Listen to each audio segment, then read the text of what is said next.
तो hello guys, this is Mansi Goswami from the bioscience arena. आज की इस वीडियो में हम बैक्टीरियोफेज के बारे में डिस्कस करेंगे। इसका मेन जो हम डिस्कस करेंगे स्ट्रक्चर के बारे में डिस्कस करेंगे एंड देन हम इसके लाइफ साइकिल के बारे में भी जानेंगे कि ये अपने आप को कैसे रेप्लिकेट करता है या इसकी क्या लाइफ साइकिल पूरी होती है। तो हम बात करें अगर बैक्टीरियोफेज के बारे में, जनरली हम इसको फाज भी बोलते हैं। सबसे पहले बैक्टीरियोफेज है क्या? तो वो वायरस जो सिर्फ और सिर्फ हमारे किसको इन्फेक्ट करते हैं, बैक्टीरिया को इन्फेक्ट करते हैं, that will be known as क्या, बैक्टीरियोफेज जाने जाते हैं। जैसे कि आपको इस पिक्चर में दिख रहा होगा, ये ग्रीन कलर के ये हमारे बैक्टीरियोफेज होते हैं और ये आपको जो स्ट्रक्चर दिख रहा है ये हमारा बैक्टीरिया का दिख रहा है। तो वो वायरस जो इन्फेक्ट करते हैं बैक्टीरिया को, उनको हम क्या बोलते हैं, बैक्टीरियोफाज बोलते हैं। आई होप अब सबसे पहले जो इसको ऑब्जर्व किया था किसने किया था, एफ्टवर्ट ने किया था 1915 में। देन इस टर्म को किसने कॉइन किया था, यानी कि बैक्टीरियोफाज को किसने कॉइन किया था, F.D. हर्ले ने किया था 1917 में। के एग्जाम्पल की बात करें तो फाजेस का रिसेंटली काफी सारे हम ऑब्जर्व किए गए हैं, डिस्कवर हो चुके हैं। जो जनरली पढ़ा जाता है, जिसके बारे में स्टडी की जाती है, वो है हमारा फाज T4।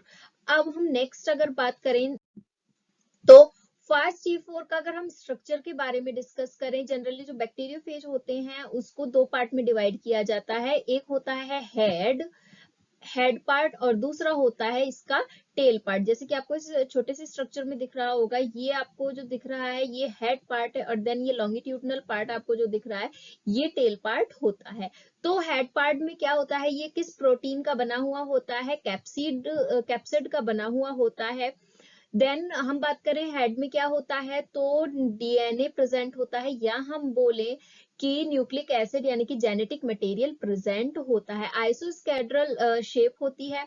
देन हम बात करें टेल के बारे में, तो टेल जो होती है ये होलो ट्यूब लाइक स्ट्रक्चर होती है। होलो क्यों होती है, क्योंकि जब ये जो वायरस होता है बैक्टीरिया को इन्फेक्ट करेगा, इन्फेक्ट करने से क्या मतलब होता है कि जो वायरस का जेनेटिक मटेरियल है, डीएनए हो सकता है, आरएनए हो सकता है, तो वो अपना जेनेटिक मटेरियल बैक्टीरिया के अंदर क्या करेगा, इंसर्ट करता है। तो ये जो वायरस है ये कैसे जाएगा, तो इस होलो ट्यूब लाइक स्ट्रक्चर यानी कि टेल के थ्रू ये जाता है। तो इसलिए होलो ट्यूब लाइक स्ट्रक्चर होता है जहां से डीएनए आसानी से पास आउट हो सकता है।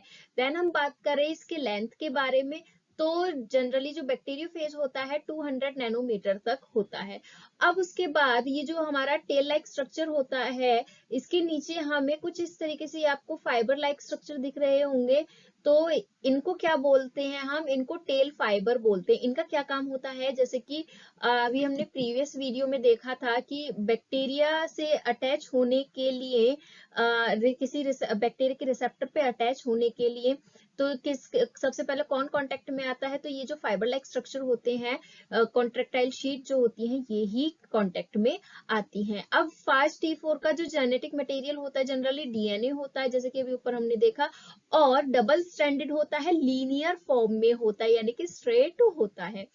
नेक्स्ट हम बात करें, और भी काफी सारे फाजेस हमारे प्रेजेंट होते हैं, बैक्टीरियोफेज और भी सारे होते हैं जिनमें जेनेटिक मटेरियल जनरली अलग अलग होता है। तो जैसे कि हर फाज का हमें जेनेटिक मटेरियल जीनोम पता होना चाहिए, जनरली कॉम्पिटिटिव एग्जाम में पूछ लिया जाता है। जैसे कि सिंगल स्ट्रैंडेड डीएनए किसमें प्रेजेंट होता है, डबल स्ट्रैंडेड डीएनए किसमें होता है, single stranded RNA plus sense किसमें होता है एज ए जेनेटिक मटेरियल, और double stranded RNA as a genetic material किस तरह के फाजेस में होता है। तो ये इसके एग्जांपल भी आपको दिए हुए हैं, अगर आप ये टेबल याद रखेंगे तो काफी बेनिफिशियल रहेगा। नेक्स्ट हम बात करते हैं जो बैक्टीरियोफेज होती है, या तो जनरली क्या होता है, जब कोई भी वायरस यानी कि बैक्टीरियोफेज जब इकोलाई जैसे बैक्टीरिया में एंटर कर जाता है, तो उसके बाद दो रास्ते होते हैं अपने आप को वो रेप्लिकेट करे।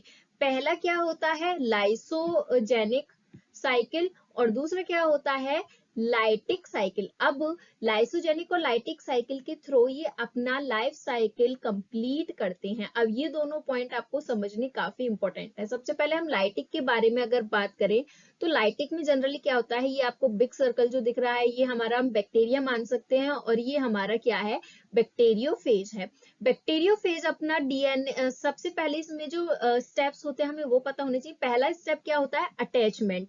अटैचमेंट में क्या होता है? जो हमारा बैक्टीरियोफेज होता है ये अटैच होता है किसकी मदद से? टेल के नीचे जो फाइबर लाइक स्ट्रक्चर होते हैं इसकी मदद से अटैच हो जाता है। देन उसके बाद सेकंड स्टेप होता है हमारा पेनिट्रेशन। पेनिट्रेशन में क्या होता है? ये जो बैक्टीरियोफेज का जो जेनेटिक मटेरियल होता है ये अपने बैक्टीरिया के अंदर ट्रांसफर कर देता है, जैसे आपको इसमें दिख रहा होगा। अब ये ग्रीन वाला जो आपको दिख रहा है ये हमारे बैक्टीरिया का जेनेटिक मटेरियल है, डीएनए। और जो रेड वाला आपको दिख रहा है ये किसका जेनेटिक मटेरियल है? ये इस बैक्टीरियोफेज यानी कि वायरस का जेनेटिक मटेरियल है। अब उसके बाद थर्ड स्टेप क्या होता है? Synthesis of nucleic acid and protein. अब क्या होगा? ये जो डीएनए गया है यानी कि जो न्यूक्लिक एसिड ट्रांसफर हुआ है वायरस के अंदर, तो इसका रेप्लिकेशन होगा। रेप्लिकेशन की मदद से ये अपना और न्यूक्लिक एसिड यानी कि जेनेटिक मटेरियल बनाएगा और प्रोटीन भी सिंथेसिस करता है। प्रोटीन सिंथेसिस कैसे होगा? पहले रेप्लिकेशन होगा, उसके बाद डीएनए बन जाती हैं काफी सारे, देन उसके बाद ट्रांसलेशन होता है, सॉरी ट्रांसक्रिप्शन होता है जिससे एमआरएनए बनाते हैं खुद का, फिर उसके बाद ट्रांसलेशन होता है जिससे प्रोटीन बनाते हैं। तो कुछ डीएनए जो होते हैं वो एज ए जेनेटिक मटेरियल की तरह होते हैं और कुछ डीएनए से हमारा प्रोटीन बन जाता है by the processing of translation and transcription. तो प्रोटीन कहाँ पर? जैसे कि मैंने बताया था ये जो हेड पार्ट होता है ये प्रोटीन का बना हुआ होता है। तो क्या होता है? कैप्सिड प्रोटीन बनती है और भी प्रोटीन्स होती हैं जो ये बनाते हैं। अब उसके बाद हम बात करें कि ये तो अपना रेप्लिकेशन अपना पूरा काम कर रहा है वायरस, लेकिन ये जो बैक्टीरिया के अंदर जेनेटिक मटेरियल है इसका क्या होगा? तो ये डिग्रेड हो जाता है, डिग्रेडेशन हो जाता है, यानी कि जैसे ही वायरस इसके अंदर आता, वायरस का जेनेटिक मटेरियल बैक्टीरिया के अंदर आ जाता है तो क्या इन्फेक्ट हो जाता है। और इन्फेक्ट होने की वजह से क्या होता है? ये जो हमारा बैक्टीरिया का खुद का जेनेटिक मटेरियल होता है बेचारे खुद को एक्सप्रेस नहीं कर पाता है। क्यों? क्योंकि ये डिग्रेड हो जाता है।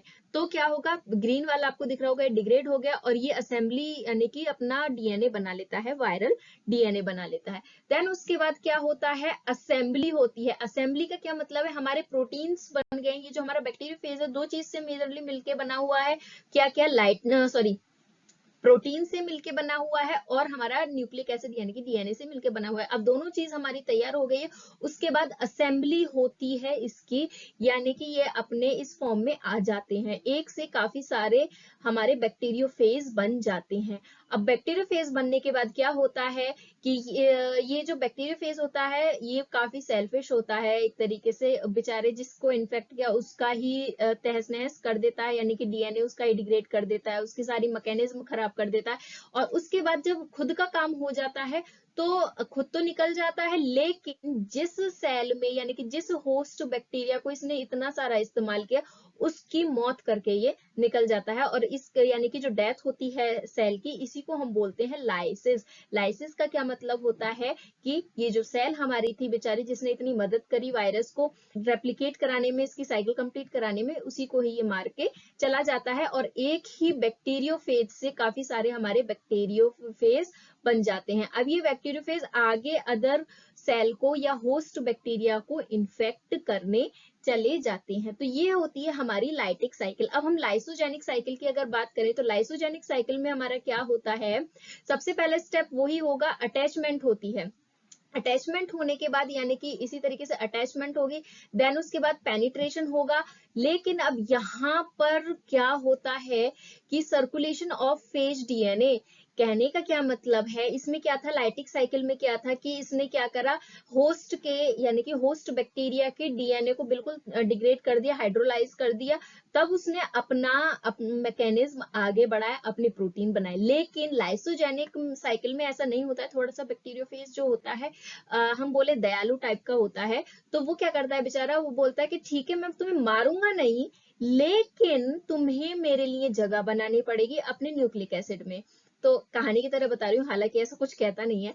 तो हम बोलते हैं तो जो बैक्टीरियोफेज का जो डीएनए होता है या न्यूक्लिक एसिड जो भी होता है वो क्या करता है, होस्ट के डीएनए में जाके इंटीग्रेट हो जाता है, यानी कि इस तरीके जैसे आपको दिख रहा होगा, होस्ट के डीएनए में जाकर ये लाइगेट हो जाता है। तो इसी को बोल दिया गया है सर्कुलेशन ऑफ फेज डीएनए। अब ये जो हमारा डीएनए बना, डीएनए बना, या हम बोले जो हमारा न्यूक्लिक एसिड बना, ये जब सेपरेट थे ये तो हमने बोल दी वायरल का डीएनए है, और ये हमने बोल दिया कि बैक्टीरिया का डीएनए। लेकिन जब दोनों इंटीग्रेट हो गए तो इस डीएनए को हम बोलते हैं प्रोफेज। क्या बोलते हैं? प्रोफेज बोलते हैं। इस स्टेज को क्या बोलेंगे? प्रोफेज बोलेंगे। तो आई होप आपको ये टर्म क्लियर होना चाहिए, प्रोफेज क्या होता है, क्योंकि ये कॉम्पिटिटिव एग्जाम के पॉइंट ऑफ व्यू से काफी इंपॉर्टेंट है। तो इसी प्रोसेस को हम बोलते हैं इंटीग्रेशन होना। तो इंटीग्रेशन लाइसोजेनिक साइकिल में होती है, लाइटिक साइकिल में नहीं होती है। देन हम बात करें उसके बाद क्या होगा, जैसे नॉर्मली सेल का डिवीजन होता है, एक पेरेंट सेल से दो सेल बन जाते हैं, तो सिंपली फिर इसका डिवीजन हो जाता है, और ये जो हमारा न्यूक्लिक एसिड है दोनों ही डॉटर सेल में ट्रांसफर हो जाता है। तो ये होता है हमारा लाइसोजेनिक साइकिल। आई होप आपको दोनों साइकिल क्लियर हो गए होंगे। लेकिन यहाँ पर क्या होता है, कभी कभी ये जो इतनी दयालुता दिखाता है हमारा बैक्टीरियोफेज लाइसोजेनिक साइकिल में, तो ये क्या होता है, कभी कभी जब इसको प्रॉपर तरीके से न्यूट्रिशन नहीं मिल पाता है कि ये इसके साथ मिलके अपना साइकिल कंप्लीट कर सके, तो क्या होता है ड्यूरिंग सच कंडीशंस, तो क्या होता है इंडक्शन होता है। और ये लाइसोजेनिक साइकिल जो होती है इसमें ये पूरी पूरी कैपेबिलिटी होती है कि ये लाइटिक साइकिल में कन्वर्ट हो सकते हैं, यानी कि होस्ट डीएनए को ये पूरी तरीके से डिग्रेड कर देगी, और फिर आगे अपना ही रेप्लिकेशन हो या पूरी साइकिल हो वो कंटिन्यू करती है, और लाइटिक साइकिल के थ्रू इस तरीके से ये इस सेल को भी लाइसिस कर सकती है। आई होप आपको ये पॉइंट क्लियर हो गया होगा। अगर आपको वीडियो पसंद आ रही हो तो प्लीज लाइक बटन जरूर दबाएं, और अगर आप मेरे चैनल पर पहली बार आए हैं तो सब्सक्राइब तो जरूर ही करें ऐसी और वीडियोस के लिए नोट्स के साथ। अगर आप